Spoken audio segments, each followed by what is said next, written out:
वो कहानियाँ अधूरी जो न हो सकेगी पूरी, उन्हें मैं भी क्यों सुनाऊं, उन्हें तुम भी क्यों सुनाओ। वो कहानियाँ अधूरी जो न हो सकेगी पूरी, उन्हें मैं भी क्यों सुनाऊं, उन्हें तुम भी क्यों सुनाओ। चलो चलो यहाँ आ जाओ।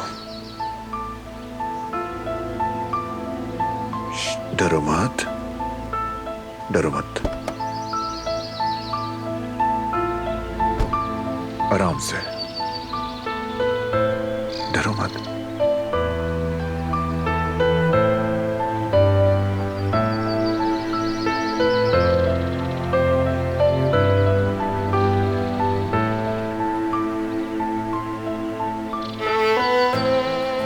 इसे ठंड लग रही है और भूख भी।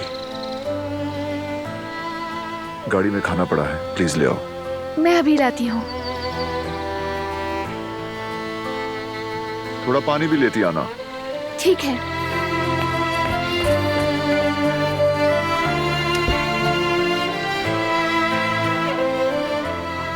अम्मी कहाँ है तुम्हारी?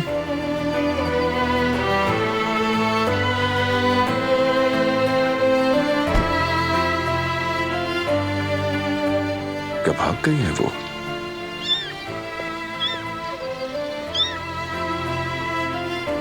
बस अभी हम तुम्हें खाना खिलाएंगे, तुम ठीक हो जाओगे।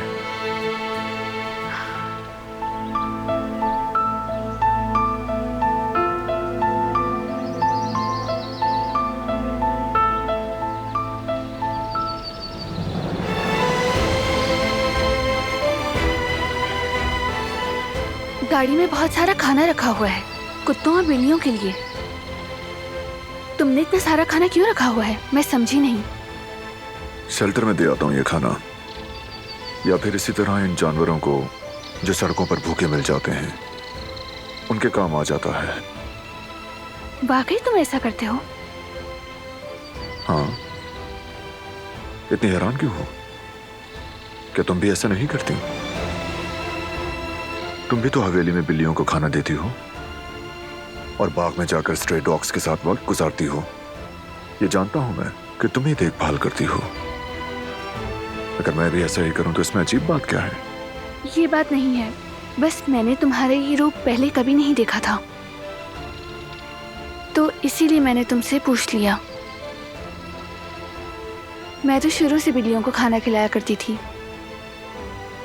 मैंने तो तुम्हें हवेली में कभी बिल्लियों में दिलचस्पी लेते नहीं देखा, इसीलिए हैरत हुई। और लोग भी हैं वहां इनका ख्याल रखने वाले। सबसे पहले तो तुम, और अगर तुम नहीं तो हमारे बटलर अहमद चचा, कदर आपा, सभी उनकी देखभाल करते हैं। लेकिन इस तरह के बहुत से बेघर जानवर हैं, अगर कहीं से इनको खाना ना मिले तो शायद ये ऐसे ही मर खप जाएं। बिल्कुल सही कहा। पता है मुझे तकलीफ कब होती है? जब मैं किसी जानवर को भूखा देखती हूँ, हत्ता कि इस दुनिया में खाने की कोई कमी नहीं।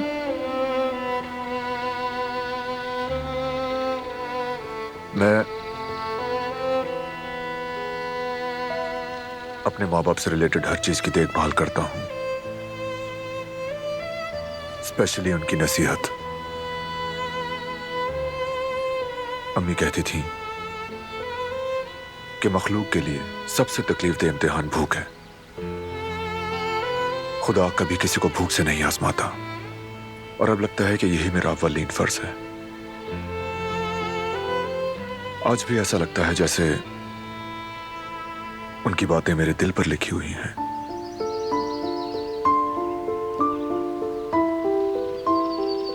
और दूसरे फराइज की तरह ये भी मेरे लिए ये एक फरीजा ही है। कितनी खूबसूरत बात है ना? ये दुनिया सिर्फ हमारे लिए नहीं बनी, ये अल्लाह की तमाम मखलूक की भी जगह है। और ये तो अल्लाह की बेजुबान मखलूक है।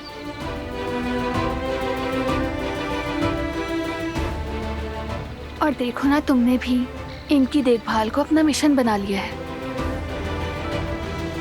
किसी दिन अगर तुम्हें मंजूर हो तो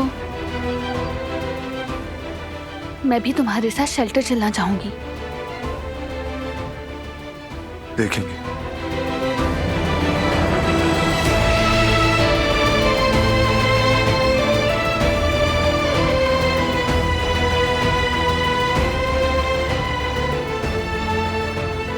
दरअसल जिहान को कुत्ते और बिल्लियों से बहुत लगाव है। ऐसे ही मासूम था वो भी।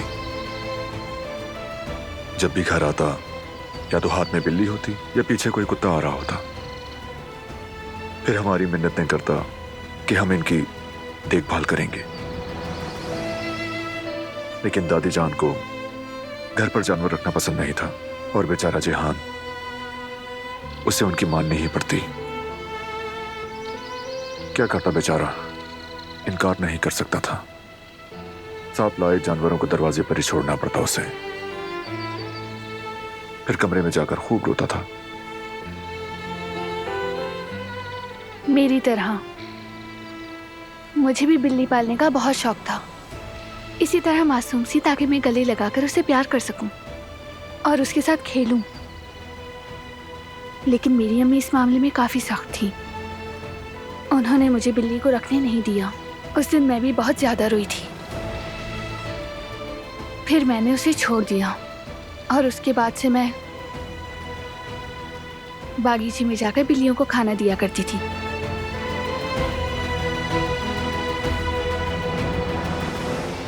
ये तो हमारी पुरानी बिल्ली जैसी लग रही है। इसे ले सकती हूँ मैं?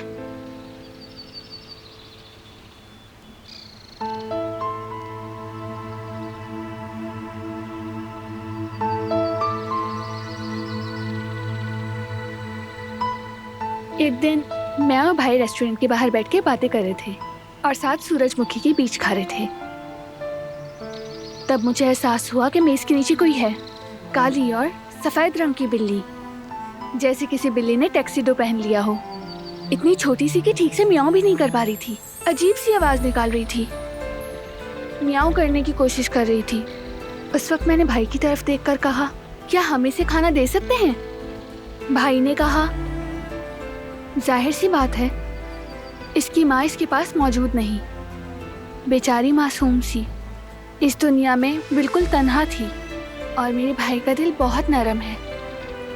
वो फौरन मान गए और उन्होंने उसका नाम सनफ्लावर रखा।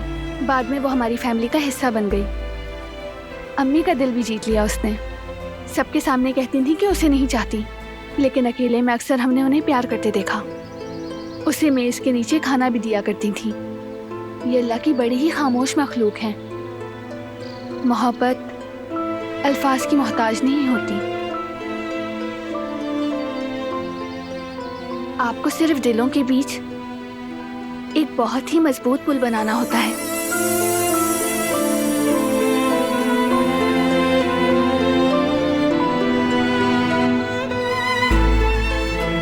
लगता है इसकी टांग पर कुछ हुआ है, शायद फ्रैक्चर हो गया है। दिखाओ मुझे।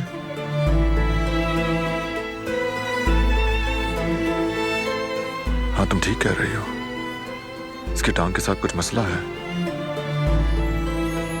अब हम इसे यहां नहीं छोड़ सकते। ये बहुत छोटा है और टांग भी जख्मी है इसकी। वेट के पास चलना होगा।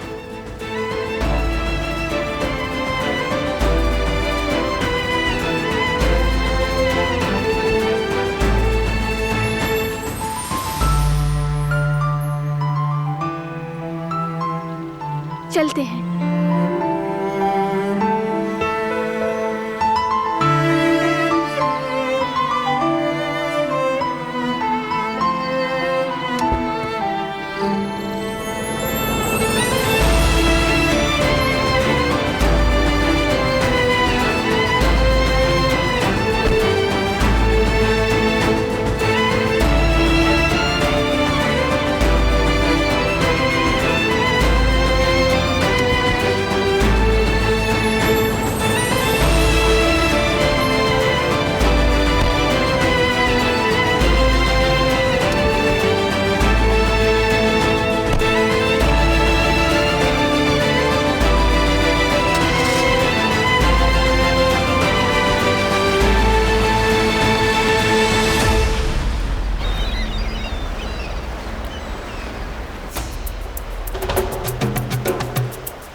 क्या हाल कर दिया है मेरा। मैं तुम्हें कभी माफ नहीं करूंगी, कभी नहीं।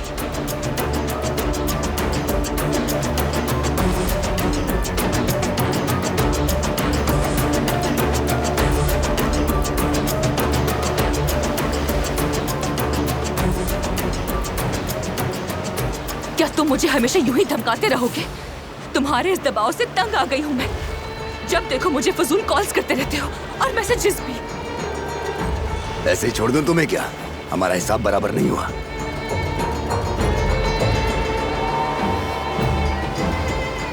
लेकिन अब खत्म हो गया। ये आखिरी बार है, इसके बाद कुछ नहीं।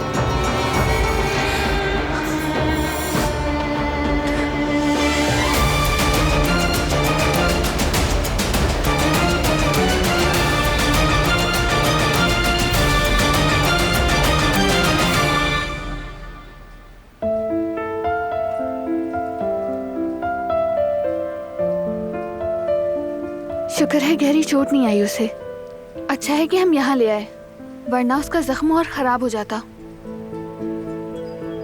और वैक्सीनेशन भी हो गई, अब वो बहुत जल्द ठीक हो जाएगी। और ये सब तुम्हारी वजह से। अगर तुम उसे वहां नहीं देखते तो ना जाने उसका क्या होता। वो भी सड़क के किनारे। खुदा ना ख्वास्ता वो बहुत ज्यादा लकी थी जो तुमने उसे देख लिया। लकी? क्या कहा? हम उसका नाम लकी रखेंगे। नाम सोच समझ कर रखना चाहिए। जब नाम रख दिया जाता है तो हम उससे काफी अटैच हो जाते हैं। हमारा हिस्सा बन जाता है वो, हमारी जिंदगी का एक हिस्सा।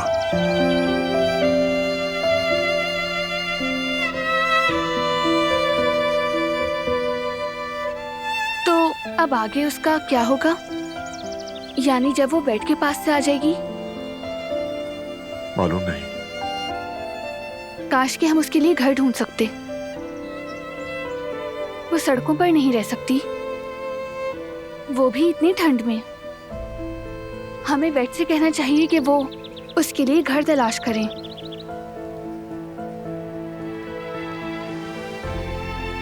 उसका घर होना चाहिए जहां वो खुद को महफूज समझे, जहां उसे मोहब्बत मिले। उसके लिए ये दिन हमेशा के लिए लकी बनना चाहिए।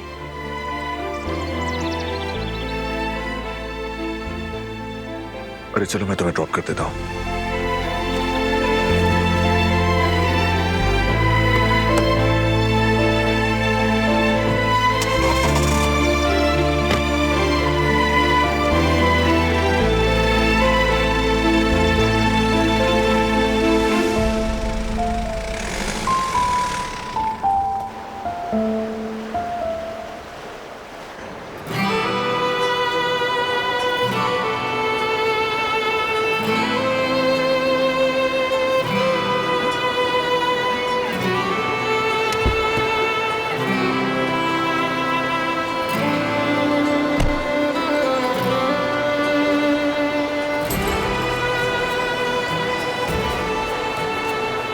एक घंटे बाद आकर तुम्हें पिक कर लूंगा, तब तक काम खत्म कर लेना।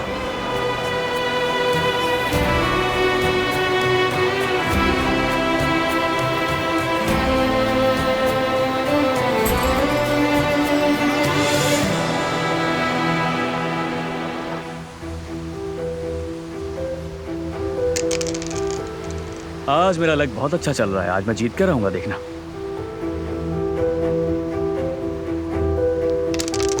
खैरियत तो है अली, इतनी खुशी किस बात की है? क्या कोई लॉटरी लग गई है? तुम कुछ भी कह लो हारून, लेकिन आज तो तुम भी मेरी खुशी खराब नहीं कर सकते। मैंने ऐसा क्या कह दिया? बस पूछा ही तो है ना जेवदत भाई? ये सब छोड़ो यार, चलो तुम्हारी बारी है, जल्दी करो। हाँ, दोबारा। हाँ, मैं समझ गया। तुम्हारी फैमिली रहने के लिए करीब जो आ गई, इसीलिए खुश हो? नहीं, अपने घर वापस आने की खुशी है।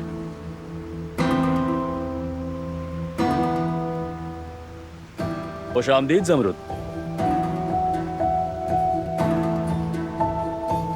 शुक्रिया भाई। हारून, तुम्हें खेलना है या नहीं? यहाँ ध्यान दो। चलो। हाँ। ला बाकी मैं कर दूं। रहने दो, मैं खुद कर लूंगा, तुम थक जाओगी। ठीक है।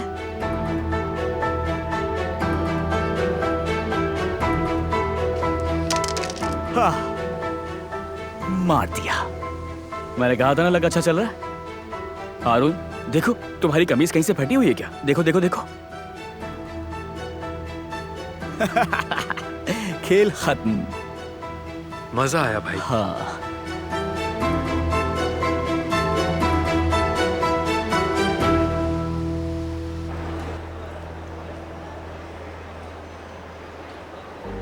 दिलान, कहाँ थी तुम यार? हम तो फिक्र में मर ही गए थे। तुम ठीक तो हो ना? मैं ठीक हूँ आयशा, फिक्र मत करो। मैं सर से मिलने आई हूँ, वो क्लास में है, बस उन्हीं का इंतजार कर रही हूँ। क्लास खत्म होने में बस थोड़ा सा ही वक्त रह गया है। तुम्हें देखकर बहुत खुशी हुई, बहुत याद आ रही थी तुम्हारी। सुना है तुम्हारी शादी हो गई है बारान काराबे के साथ, क्या ये सच है? सच है। मुझे तो यकीन ही नहीं आ रहा। तुम तो मास्टर्स करने के लिए बाहर जा रही थी ना? हम सब हैरान हो गए थे। तुम तो शादी के नाम से भी दूर भागती थी। ये अचानक फैसला कैसे कर लिया तुमने? कहीं मोहब्बत का चक्कर तो नहीं था?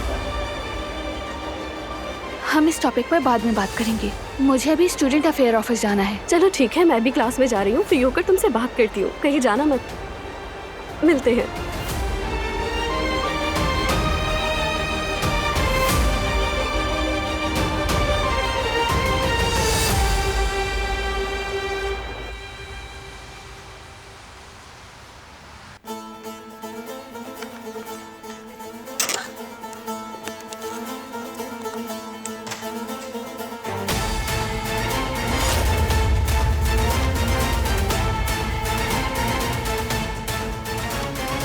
तुम्हारी अब इस मेज पर कोई जगह नहीं फिराद।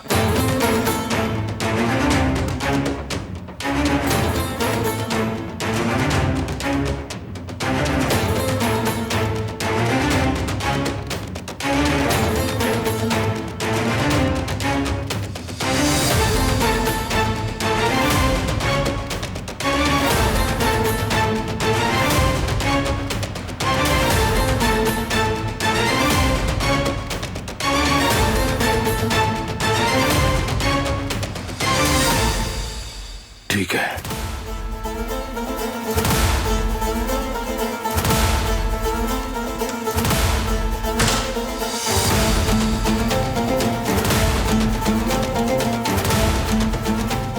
तो चलें, एजेंडे के पहले पॉइंट से शुरू करते हैं।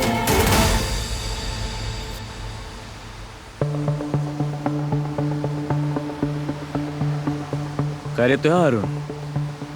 परेशान लग रहे हो। नहीं भाई नहीं, ऐसी कोई बात नहीं। देखो मुझे मालूम है तुम्हारा और अली का मेलजोल अच्छा नहीं है, मगर वो अच्छा लड़का है, समझदार, ईमानदार और काबिल एतमाद। अरे छोड़ भी देना भाई, बड़ा बदतमीज और खुदगर्ज है। हारून तुम्हें क्या हो गया है? तुम उसे जानने की कोशिश तो करो। वक्त के साथ सब कुछ ठीक हो जाएगा, बल्कि तुम लोग एक अच्छे दोस्त भी बन सकते हो। मुझे बिल्कुल पसंद नहीं। कोई और बात करते हैं।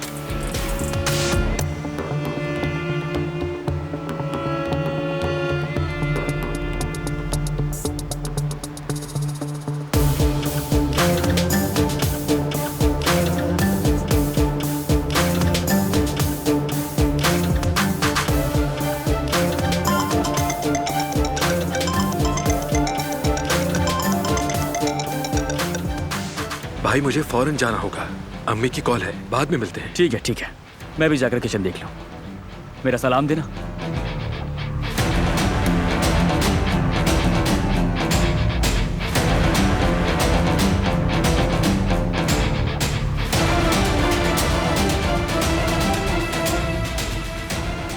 हाँ बोलो मीनी।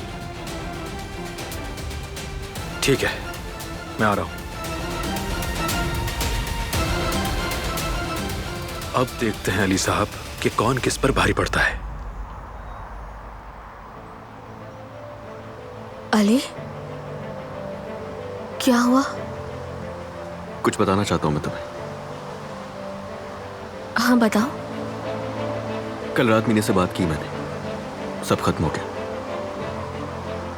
क्या वाकई में? हाँ ऐसा ही है। उससे बताया कि मुझे सब कुछ याद आ चुका है। अंगूठी भी दे दी थी उसे। तो फिर क्या कहा उसने? ये सब क्यों छुपाया? उसे लगता है उसने सही किया, और उसकी आंटी को भी। उन्होंने तो कहा कि हम हमेशा इसी तरह लड़ते थे, फिर बाद में सुलह हो जाती थी। मगर मुझे यकीन नहीं आया, क्योंकि वो झूठ बोल रही थी मुझसे। कहीं वो सच तो नहीं कह रही? नहीं ज़मरुद, अपनी याददाश्त पर पूरा भरोसा है मुझे। और अंगूठी उतारना ही इस बात का सबूत है कि मेरे दिल में उसके लिए कोई जगह नहीं थी। कुछ दिन पहले ही सईद अंकल ने मुझसे कहा था, इंसान चाहे दुनिया से रुखसत हो भी जाए, लेकिन जिसे वो दिल से चाहता है उसे कभी नहीं भूलता। तो अगर मेरे दिल में कुछ होता तो मैं उससे जरूर अटैच होता। और क्या एक दिल में दो मोहब्बतें समा सकती हैं?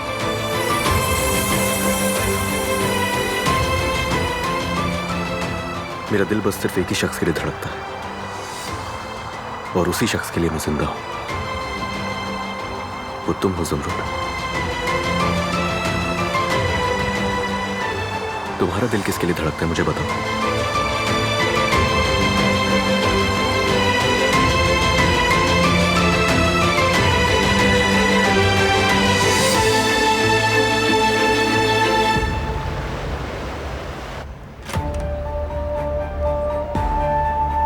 ओहो दिलान, खुश आमदीद। बहुत शुक्रिया सर आपका। आप ठीक है ना? हाँ मैं ठीक हूँ, तुम सुना? मैं भी बिल्कुल ठीक हूँ सर। सही उनकी तमाम रिपोर्ट्स हैं जिनके बारे में मैंने आपसे बात की थी। ये फाइल है।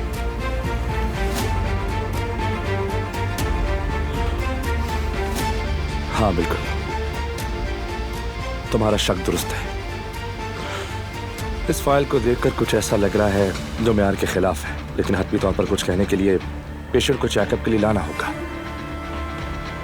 अगर तुम कुदरत साहब को मेरे हॉस्पिटल ले आओ तो फिर डिटेल में बात होगी। दरअसल ऐसा तो कुछ जाती वजूहात की बिना पर मुश्किल है, बल्कि नामुमकिन है। क्या कोई और रास्ता नहीं है? क्या हम कुछ और नहीं कर सकते? तुम्हें इस सवाल का जवाब मालूम है?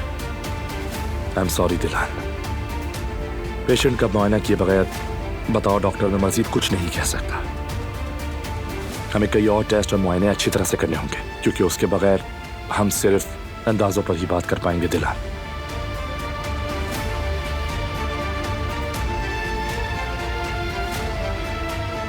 आप सही कह रहे हैं। जी सर, मैं ये बात जानती हूँ, लेकिन मुझे कोई और ही हल निकालना होगा। उनकी हालत बिल्कुल भी ठीक नहीं। अगर दुरुस्त इलाज ना हुआ तो हालत और बिगड़ सकती है।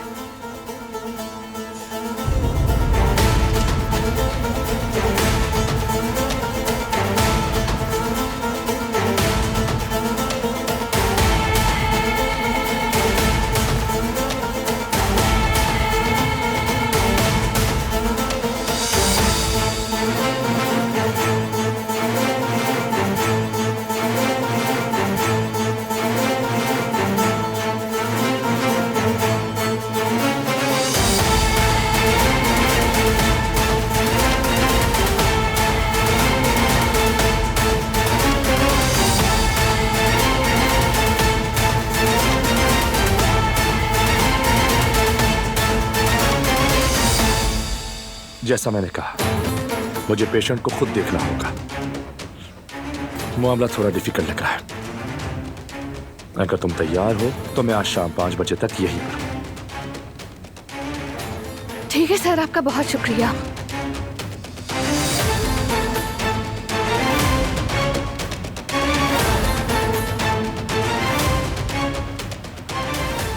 तुम्हारा काम हो गया तो चलें?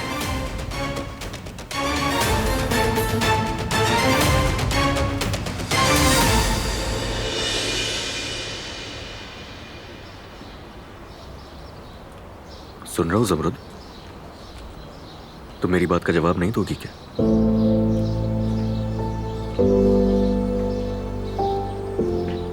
क्या तुम्हें कुछ भी नहीं कहना मुझसे?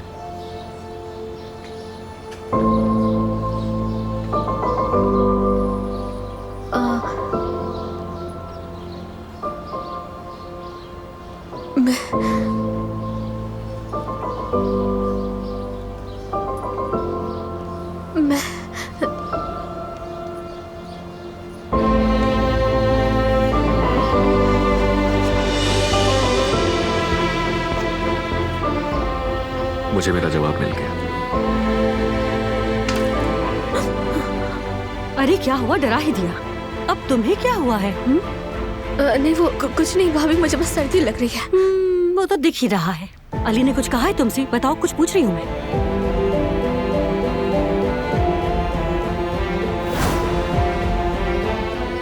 मेरा दिल सिर्फ उसी शख्स के लिए धड़कता है।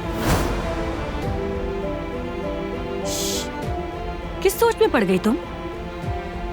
कुछ नहीं भाभी, मुझे प्लेट उठानी है।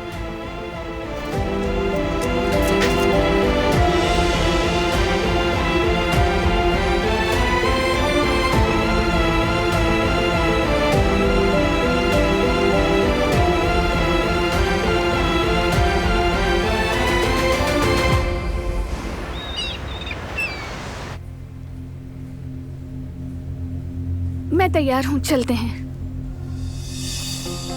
ये साहब कौन है? ये प्रोफेसर मतीन है। इनसे ही हम मुलाकात हो गई। दिलान, ये साहब कौन है? मारान काराबे, इनका शौहर।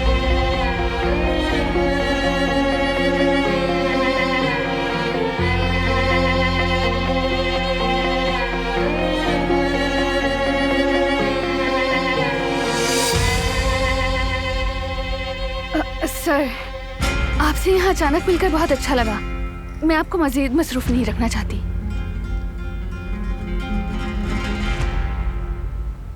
चलो।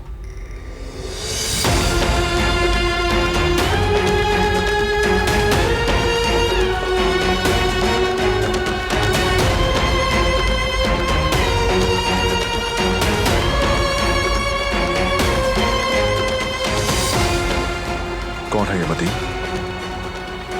मैंने कहा ना, हमारे प्रोफेसर डॉक्टर हैं। चलो।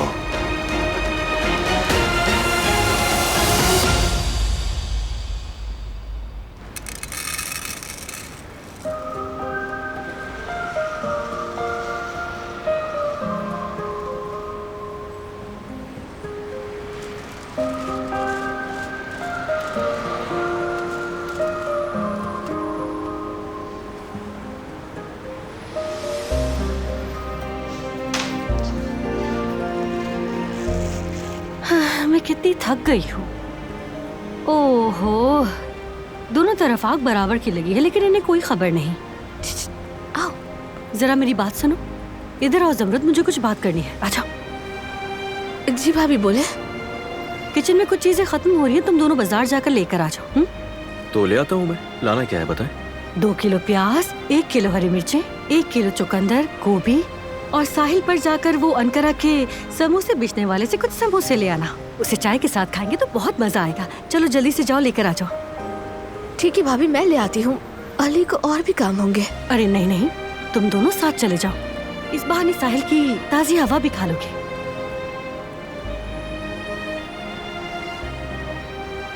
ठीक है, हम ले आएंगे। अच्छा है, चलो जाओ।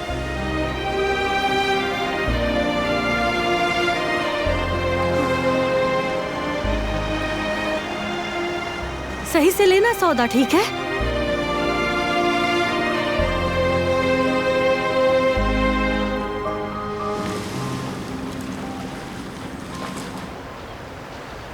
प्रोफेसर मतीन किस सब्जेक्ट की टीचर हैं तुम्हारे? वो हमारे अप्लाइड क्लिनिक और फार्माकोलॉजी के इंस्ट्रक्टर हैं। दर हकीकत वो बहुत अच्छे डॉक्टर हैं। उनकी टीचिंग भी उतनी ही ज़बरदस्त है। उनका इल्म और तहकीक भी लाजवाब है। मिसाल के तौर पर वो क्लास की हाजिरी के मामले में बहुत नरम दिल हैं, लेकिन उनके लेक्चर कभी खाली नहीं होते।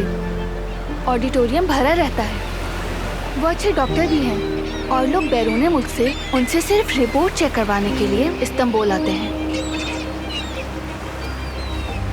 क्या हुआ? तुम रुक क्यों गए?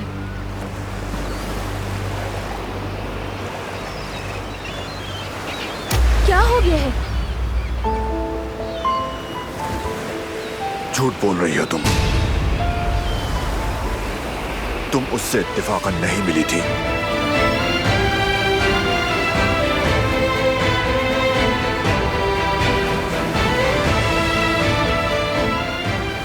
ठीक है सर, आपका बहुत बहुत शुक्रिया।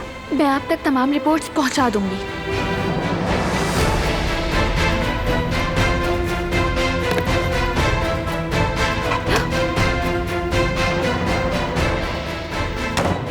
मैंने नंबर डिलीट नहीं किया, अल्लाह करे ये ना देखे।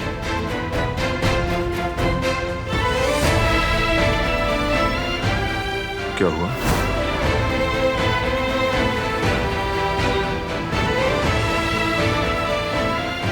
अब सच सच बताओ, क्या काम था तुम्हारा उसके पास? क्यों बुलाया तुम्हें स्कूल?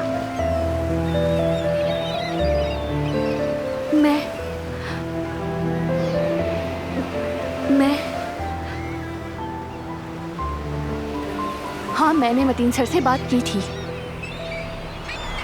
मैंने उनसे तुम्हारे बाबा का जिक्र किया। उन्होंने रिपोर्ट देखने की ख्वाहिश जाहिर की, और अगर मुमकिन हो तो तुम्हारे बाबा को भी। तुम होती कौन हो जो अपनी मर्जी से फैसले कर रही हो? पहले मेडिसिन और अब ये। मेरी नीयत बुरी नहीं। तुम क्या करने की कोशिश कर रही हो? मेरी बात क्यों नहीं सुनती हो तुम? समझती क्या हो तुम खुद को? मैं सिर्फ तुम्हारे बाबा की मदद करना चाहती थी। मेरे बाबा को तुम्हारी मदद की कोई जरूरत नहीं, बस करो। अब कुछ मत करना।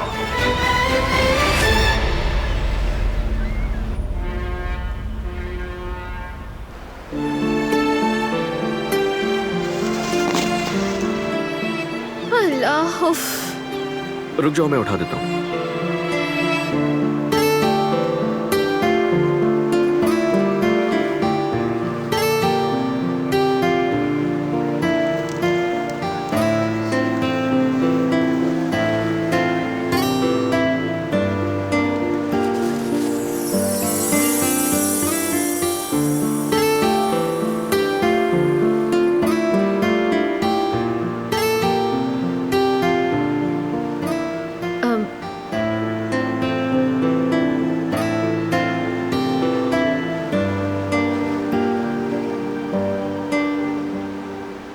शायद हमने सब उठा लिया है। हाँ, सब उठा लिया, बस यही था।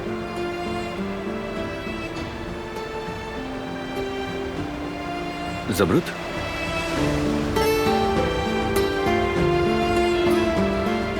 तुमने जवाब नहीं दिया अभी तक।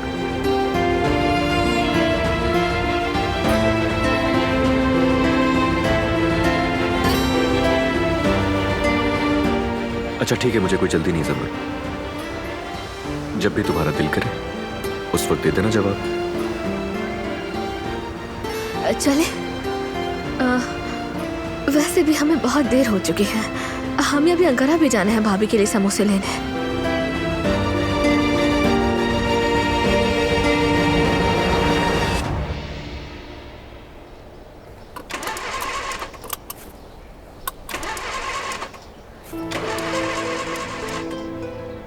तुमने अपना सीट बेल्ट नहीं लगाया हुआ।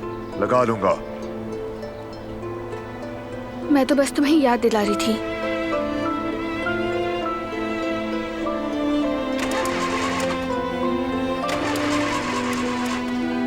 आखिर तुम इतनी जिद्दी क्यों हो? अपने बाबा के मामले में भी मुझे कुछ तो करना होगा। किसी तरह मतीन सर को कुदरत साहब को दिखाना होगा। अब इससे क्या हो गया? क्या हुआ? स्टार्ट नहीं हो रही। इंजन खराब हो गया? ऐसा ही लगता है। तो फिर अब क्या करेंगे?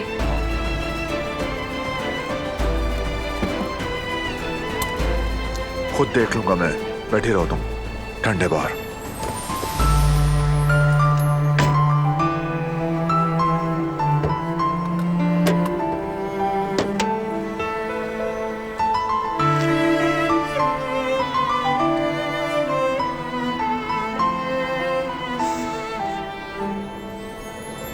ठीक होने में थोड़ी देर लगेगी। यहाँ पास में एक कैफे है, तुम वहां चली जाओ।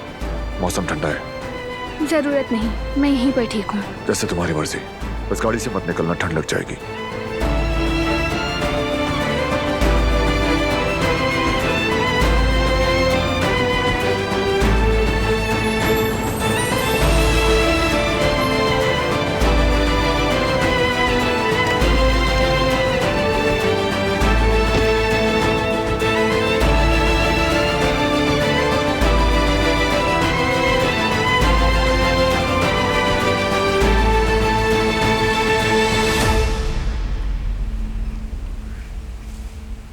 बाबा, बाबा, बाबा मेरी बात सुने।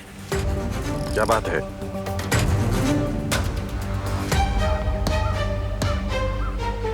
बाबा, बारान सबके सामने आपके बेटे को मुझे नीचा दिखा रहा है और आप खामोश हैं। आप कुछ कहते क्यों नहीं? क्यों चुप हैं आप अब तक? मैं आपका बेटा हूं, आप फिर हिमायत क्यों नहीं करते बाबा? क्या तुम मुझसे हिसाब मांग रहे हो? तुम्हारी इतनी जरूरत, अब तुम अपने बाप से हिसाब मांगोगे? मैं जवाब दूं तुम्हें? अब तक जो कुछ हुआ तुम्हारी वजह से हुआ है, तुम्हारी नाअहली की वजह से ये सब हुआ है। बाबा मेरी बात सुनो। चुप रहो, चुप। आज तक क्या किया है तुमने? कोई तो ऐसा काम करो कि मेरा सीना फख्र से चौड़ा हो जाए। जाओ और अपने बाप का नाम रोशन करके दिखाओ। लेकिन तुमसे ये सब नहीं होगा, कुछ नहीं होगा।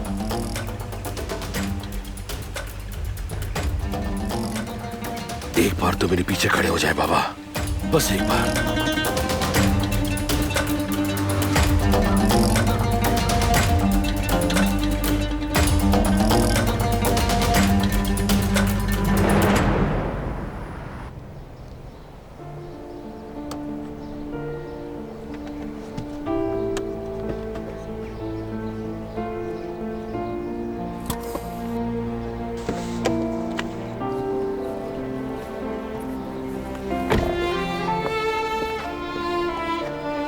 कुछ हुआ कि नहीं? हो जाएगा। गाड़ी में रहो तुम। कब कब आ रही हो देखो। ठीक हूँ, बैठ बैठकर थक गई हूँ।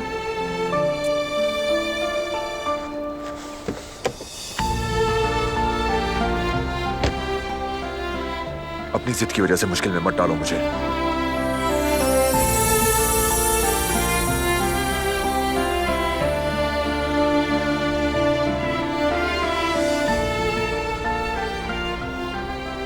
शुक्रिया।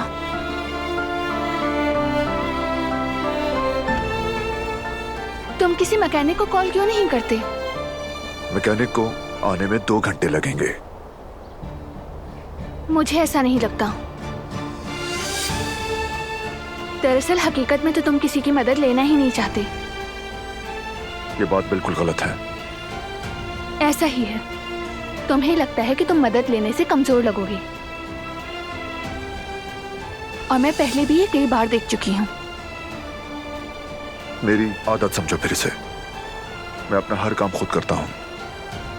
लेकिन ऐसा करना जरूरी तो नहीं। किसी की मदद ले लेने से तुम कतन भी तुम कमजोर नहीं लगोगे, इसमें क्या बुराई है? किसी का एहसान नहीं लेता मैं।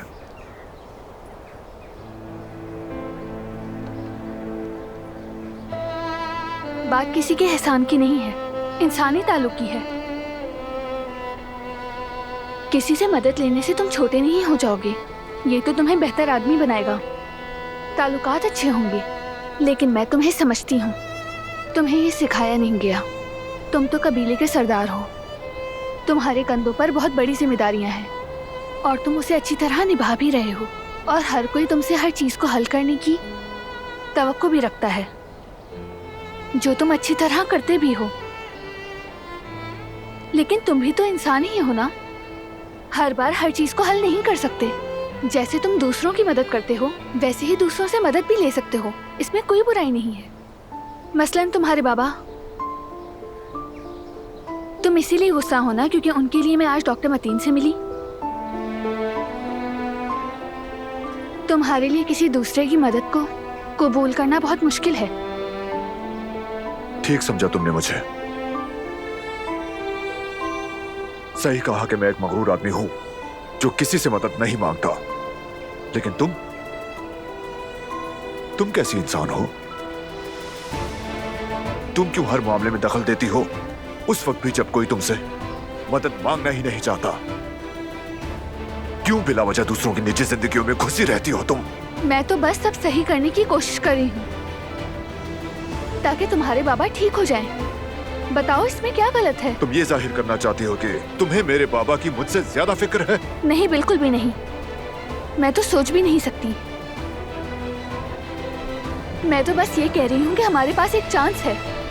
अगर एक बार डॉक्टर मतीन तुम्हारे बाबा को देख ले तो शायद कोई इम्कान निकल आए। इम्कानात पे यकीन नहीं, मुझे अकल पे यकीन रखता हूँ। सिर्फ इसलिए कि तुम चाहती हो, मैं किसी ऐसे शख्स को अपने बाबा की देखभाल की इजाजत नहीं दूंगा जिसे मैं नहीं जानता। काश कि तुम भी कभी अपने दिल की आवाज सुन सकते।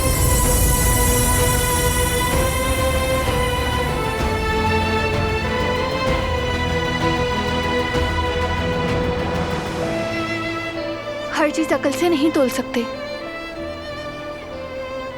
बाज दफा हमें अपने दिल की भी सुननी पड़ती है। आज जब तुम उस बिल्ली के बच्चे को बचाने के लिए रुके तो उस वक्त तुमने अपने दिल की सुनी थी ना, और उसकी जिंदगी बचाई। काश कि इस बार भी तुम बिल्कुल ऐसे ही करो।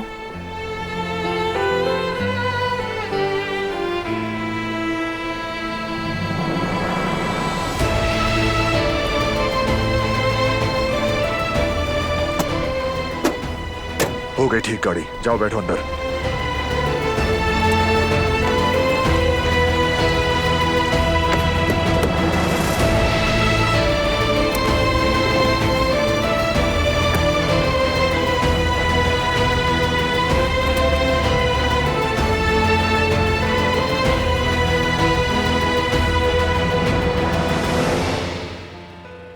वो कहानियाँ अधूरी जो न हो सकेगी पूरी, उन्हें मैं भी क्यों सुनाऊं, उन्हें तुम भी क्यों सुनाओ।